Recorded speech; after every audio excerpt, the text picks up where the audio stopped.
मु दी पटू डाकी एपटे टिकेबा डाक सेपटे उत्तम भाई डाक मु उत्तम भाई बरजात्री होके आसती आप भावतु केते दिन संपर्क आमर दिन बेला चूना माछ तरकारी होती बहुत बढ़िया लगे मुझे घर को आसी टिके दोसा करदे उत्तम भाई कहे अरविंद बस दोसा खाई मैंने देखो केते भल पाइला आम घर को सी भी जाती आ मोर प्रत्येक कैमरा उत्तम भाई ठिया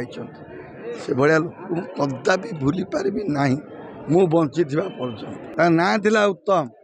से कितु थे सर्वोत्तम भाया लोकटे मिलवा इंडस्ट्री बहुत कष्ट से थिले दुखर साथी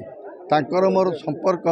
इंडस्ट्री माने फिल्म इंडस्ट्री जी नुहे आमर घर संपर्क बहुत अधिका आम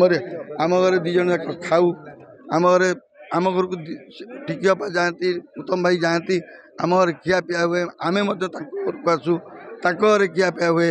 मोर मन अच्छी उत्तम भाई बाहाघर को मु दी पटू डाकी एपटे टिकियापा डाक सेपटे उत्तम भाई डाक मु उत्तम भाई बरजात्री होके आसती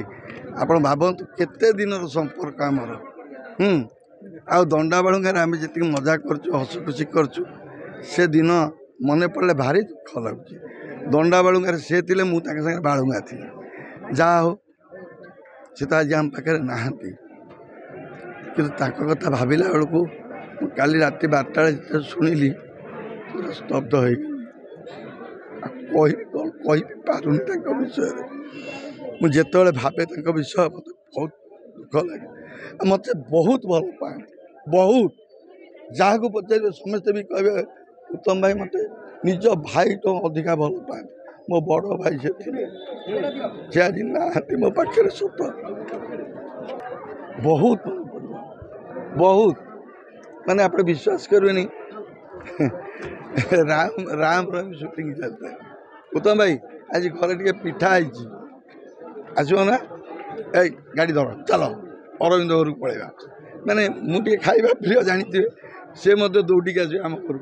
मोर मन अच्छी से राम रवीन्द्र जोरजार मुलकतार कथा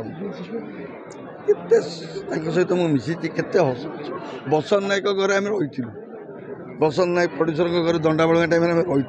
जो मजा मस्ती करूँ मन पड़े केमती लगुथ आपण मैंने भावती सब बेसी कौन खाया भल पाते कौ जिन आगुरी मटन टे खाऊे बेसी खाते अल्प अल्प खाइबे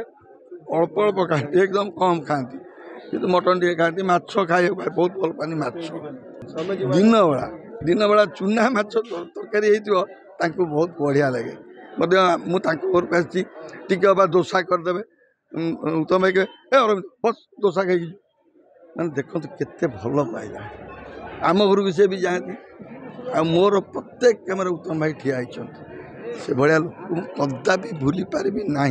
मु बंची पर्यंत मु कौन सारा ओडिशा भूली पार आड़िया इंडस्ट्री पे गोटे बड़ अपूर्ण क्षति होगला कारण इंडस्ट्री से भाया लोक मिलवा बहुत कष्ट से दुखर साथी समस्त दुखे उत्तम भाई ठिया हुए ना थिला उत्तम से थिले सर्वोत्तम।